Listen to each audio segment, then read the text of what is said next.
Ladies, gentlemen, but mostly ladies, thank you for tuning in to episode 4 of Nostalgia Birthday Party Podcast. My name's Mickey. I'm here with, Leah. Hi, guys. Welcome back. we are the dream team. We are the Wonder Twins of the Nostalgia Birthday Party Podcast with no Gleek. And today we have a very special episode. We're gonna be trying. This is like episode 0. This is like the pilot episode for this whole new thing, and Leah's gonna explain it to you because I there's no way I can explain it. Today's segment is called Opportunities. Opportunities is, let's say, two characters of the same sex are interacting on a TV show, a movie, whatever, and they're not a couple, but they really, really should be. That's what I call missed opportunities, or the opportunity to make a queer couple where there currently isn't one. So, as a heterosexual doofus, I'm pretty much colorblind to most of what Leah has been says about opportunities and everything. But like when I look at what she's pointing out, and once it's pointed out to me, I'm just kind of like, okay, I see what you're. Wait a minute. I think you might actually be on to something here. So I'm gonna let you. I'm gonna let you take the reins, and I'm gonna try to keep up with you. All right, so today's episode of Opportunities is going to go to a ship name called SuperCorp. That is from Supergirl and L Corp's owner Lena Luthor. So Supergirl and Lena Luthor. I'm writing all this down. Okay. So what I've got first is actor chemistry. You can't have a successful pairing really in any sexual orientation without chemistry between the two people playing those characters. And when I see Supergirl and Lena Luthor on my TV screen, I see a lot of longing looks and a lot of lip biting. So when Leah uh, originally when we started talking about this, she told me about the longing looks and the lip biting thing, and when she was like, "Oh, there's like a lot of lip biting," I'm like, "I bite my lips all the time, but I'm just a weirdo. It Maybe that isn't like such a big thing." And then I put the two of them together, and I'm like, Well, lip biting can be a sign of anxiety, but it can also be a sign of flirtation. And in the scenes where there's lip biting, there's no need for anxiety, so it's gotta be flirtation. there should be zero angst in this situation. Like, for example, Lena Luthor goes over to Kara's place, Kara Supergirl's place of employment, Catco, to invite her to a gala that she's hosting. She says most people wouldn't touch a Luthor with a 10-foot pole, and it would mean a lot to me if you could join me at the gala. She is biting her lip when she says this, and the result is very flirtatious. So basically, what you're saying is that she just asked her out on a date. Basically, Okay, all right. I wrote down Lena asked Supergirl out on date. I just wanted to confirm with you that we're seeing the same thing with that one. Okay, because I can't see how that could happen and not be anything romantic. But whatever. I don't know how human beings interact with one another. Please continue. another instance where she gives the whole smoldering look towards Kara is when she overflows the office with flowers for writing a flattering news article about Lena. She says, Supergirl may have saved me, but Kara Danvers, you are my hero. And she says it with the most intense look in her eyes. I showed this to you, Mickey. I've seen the picture that you're talking about, but when you said like she did it with the most intense look in her eye, I'm just like thinking of like that Lex Luthor kind of like veiny eye, like 1,000 yard stare, like thank you so much for writing this nice article about me, like like tears streaming and everything. Yeah, I mean, sometimes people have written nice stuff about me, but I'm just kind of like, thanks. I never really went as far as buying anyone flowers that I wasn't romantically interested in. But I mean, that's just me. I'm writing it down. Flowers in office. Supergirl quote. Okay. All right. So, another evidence, I would say, of SuperCorp is the wardrobe choices. Supergirl's insignia, house colors, are red and blue. And as far as previous iterations of supers, like Superman, for example, Smallville, Lois and Clark, Man of Steel, they're all wearing red and blue off each other. And that's what's happening here in Supergirl with Lena and Kara. So you're saying that Lena's character wears blue and red as well? I thought she just wore all black, like all the time for some reason.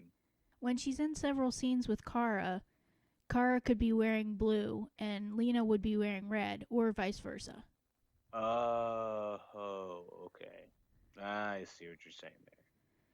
It's kind of like it's almost a little bit like Power Rangers, a little bit how like the Red Ranger just wore like red socks, red shoes, red pants, and a red T-shirt. But it's kind of like that those few weird episodes where you thought like the Red Ranger was dating the Pink Ranger, and like it'd be like she'll be wearing like red pants and like a red shirt, and he'll be wearing like pink everything. I think I'm on to something, right? Yeah, sort of like that. All right. Power Rangers, pink and red clothes, red socks. I underlined red socks. Okay. That brings me to parallels. Like I just said with the red and blue, other iterations of Superman, like Smallville, Lois and Clark, Christopher Reeves, Henry Cavill's Superman, they all have certain elements to the relationship. And one of those things is the bridal carry, where the super will save the love interest from being attacked and then carry them bridal style flying through the air. Oh, like the damsel kind of pose kind of thing. Yeah, in distress. Okay, I got you. I'm writing damsel in distress pose. Gotcha. Okay. Okay, I'm there. Okay. Another parallel that SuperCorp has that it shares with other main couples of current superhero shows on the CW is calling each other my hero and using the phrase I'll always be there for you in some version of that dialogue. So that means Barry Allen and Iris West on The Flash, main couple. They said their wedding vows, saying you're my hero and I'll always be with you. So basically, she's just like, "Hey, in case you guys don't know, my husband's the Flash. Just letting you know, 'cause, you're always gonna be my hero." Wink, wink. Wink, nod.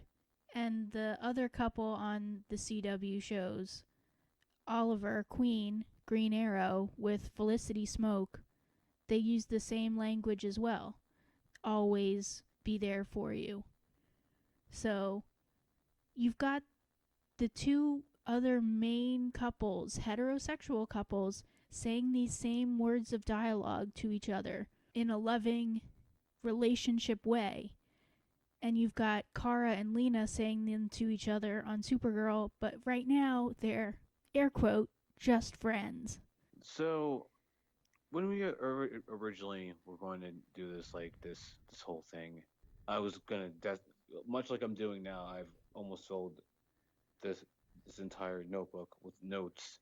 I knew I was gonna be, swimming for my life with all this, but I didn't know there was such an abundance of evidence supporting these opportunities. It's not just like, oh hey, they kind of smiled, they looked to each other's eyes really long in this one episode. It's like the whole foundation of the show is basically like them wanting them to be a couple, but for whatever reason, it's just not coming to fruition for some reason. Yeah. And look, there are ships that are created by the fans that start just because actor A and actor B look pretty together, and that's it. That's literally it. They maybe don't even have that much interaction together at all. And this isn't that. They interact frequently, Kara and Lena.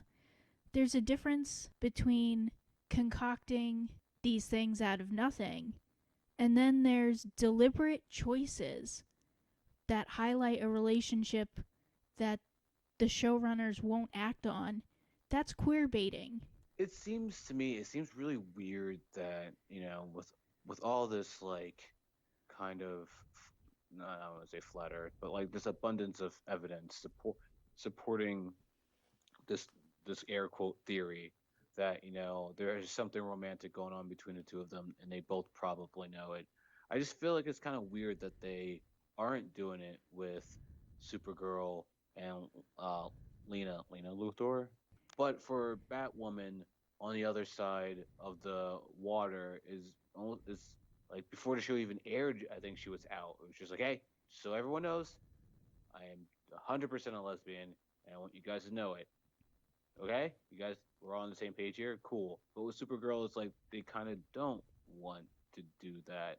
They don't. And, it's a shame because in the comics, Kryptonians are pansexual. They like people regardless of gender, sexual orientation, whatever, you know? So technically, it's a possibility, but they won't act on it. And when you have deliberate choices like wardrobe colors, the red and blue, directorial choices, putting them in a balcony scene with Romeo and Juliet style implications, music editing choices.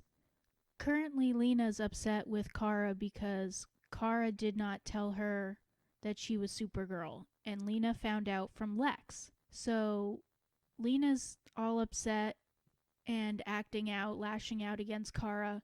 And there's a scene in an episode recently where they're sitting sad on their couches in their respective apartments, staring at the same picture of the two of them together, while a song plays over it called "You Mean the World to Me."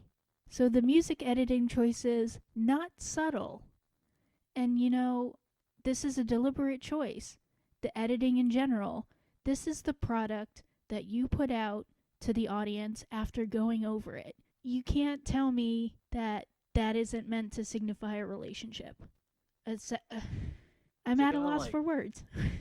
it, to like you actually put me onto some new information because just in general, I'm not a big fan of Superman's like I say Superman because he's kind of like the top rung of the ladder before you get into like Superboy and Supergirl or whatever. But like I never really spent too much time learning about his backstory because I feel like he's a character who never really has any kind of there's nothing really at stake with Superman because he's just the perfect being. He's a product of masculinity. He's infallible. Nothing's ever going to happen. But in part of kind of ignoring this guy and getting him out of here, I didn't know that Kryptonians are naturally pansexual. That I never knew that. That's actually really interesting. That's like I just thought there were a bunch of people walking around in pajamas all the time. So that would make complete sense why Kara would come to Earth, or I'm not sure what her whole situation from getting from Crypto to Earth though is. But I guess you'd just be like, hey, this is a fine looking human specimen here. I I like you. Let's see what's going on with this. I think that's actually a pretty great kind of that could be a pretty good storyline that they just seem to be missing the opportunity on. Yeah, they totally missing out on an opportunity.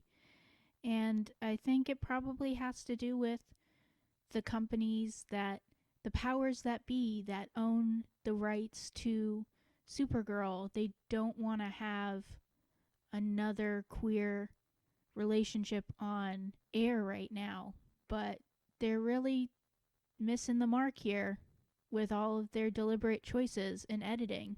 I feel like just from the outside looking in, and heterosexual dork over here, I fully understand that I'm not included in the LGBTQ plus lettering or anything, but I feel like there's a lot of visibility for lesbian characters on TV right now. I mean, you have Kate Kane, who is I want to keep saying she's a lesbian, but you have Kate Kane who's out, and then you have Lightning on. Is it Lightning or is it Thunder? Thunder. Yes. And then you have Thunder on Black Lightning, his oldest daughter is out as well. So you have two like characters, one of color, um, And being shown on you TV. even have it within Supergirl already. Kara's adoptive sister Alex is out, and Do you? So yeah, I can see. Do you think it's so? For me, just looking at it, I don't know. What do you think? Do you think it's a matter of like they're just queer baiting?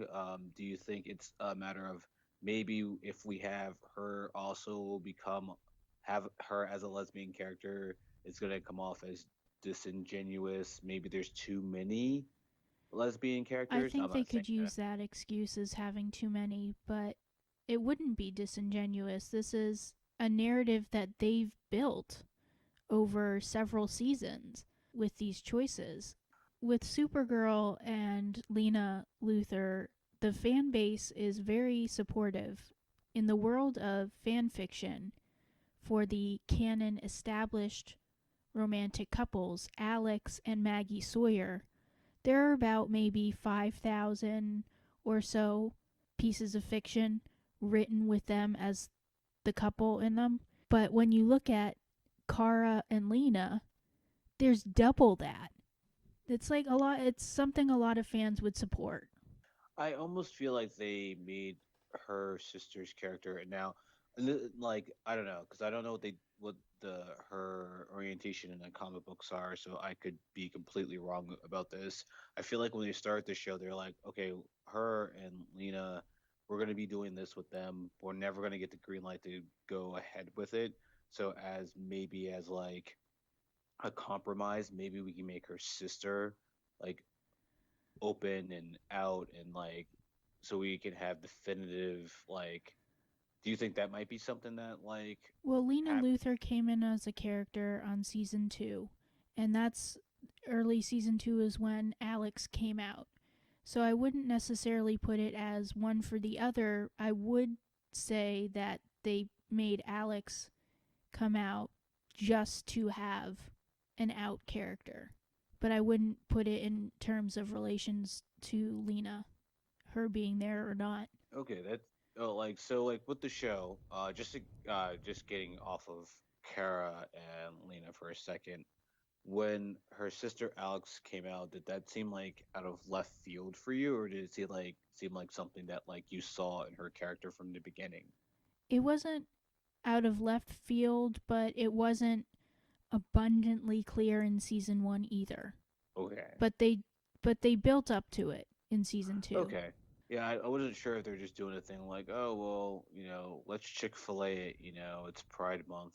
Let's make our logo like rainbow or whatever. Let's throw a gay character in there for the demographic or something. I didn't know if there was any meaning behind it or whatever. So, all in all, there are opportunities to be had here on Supergirl with Kara and Lena. And if they, at the end of this current quarrel that they're having, don't put them together in a romantic relationship, I think they're really missing the mark. And it would have been queer baiting for 4 seasons. It almost seems like one of those things where like you watch a TV show like Veronica Mars or maybe Twin Peaks where it's like, oh, you want to solve this mystery, and you figure like eventually, all the signs are there, all the pieces are there, it's gonna get wrapped up in a nice bow for you, but then it's like, no, we're not gonna solve anything for another 7 seasons. So I mean, I feel like at a certain point, if they keep doing this, it's gonna actually kind of affect the quality of the show, if not make the fans revolt. Yes, I think that's Uh, exactly the case. I remember you were telling me before, or actually, I don't think you told me, but you read it off of some either Twitter or something like that. That they're like, if we keep making noise about the like these two trying like being together and how much they should be together, they're gonna just implant this generic guy for Kara to like start dating for no reason to like really screw with us. Well, I don't think that was phrased that way, but there is a new character, a male character, who may or may not eventually be a love interest. And he really. It would be. I'm trying not to laugh. I'm sorry. It would be unfortunate to put her with a completely new character that has not been developed. When Lena, who's been there for 4 seasons, when you've had all of this narrative built up, was right there. I see what you're saying with that. That was, I feel like, not that I should get credit for it, but like I feel like I really did learn something. Like just sitting down with you and just like hearing like all this stuff. I'm at the age where I just don't think I'm gonna pick up any new information. It's like just stuff already knew and I just forgot it. Now I'm remembering it again. But like now I'm just kind of like, wow, that was succinct. It was very not like I'm blown away. It was like a Netflix documentary on Supergirl and the opportunities. I had a lot of fun. I'm glad that I could open your eyes to what should be an established relationship but currently isn't. Missed opportunities. It's just a missed opportunity. That's what it is. Well, while we sit here and just kind of like reflect, I just want to thank you guys for listening to the episode. If you want to chat with us about opportunities that you might see in your favorite shows that we may or may not have seen or watched, feel free to hit us up on social media. Please My do. Yeah, my social media is Mickey on VHS on pretty much everything. Leah, let the kids at home know what your social media stuff is. I'm House of LG on Twitter, and I That would love to hear from you guys about SuperCorp or any other opportunities that may have been missed. Thank you guys very much for listening, and we will see you guys on the the next one's the Big Five episode, the fifth episode. We gotta do something good for that one. I don't know. I don't know. I don't know. I don't know. Who knows? Maybe a All right, birthday cake. take it easy, guys. Bye.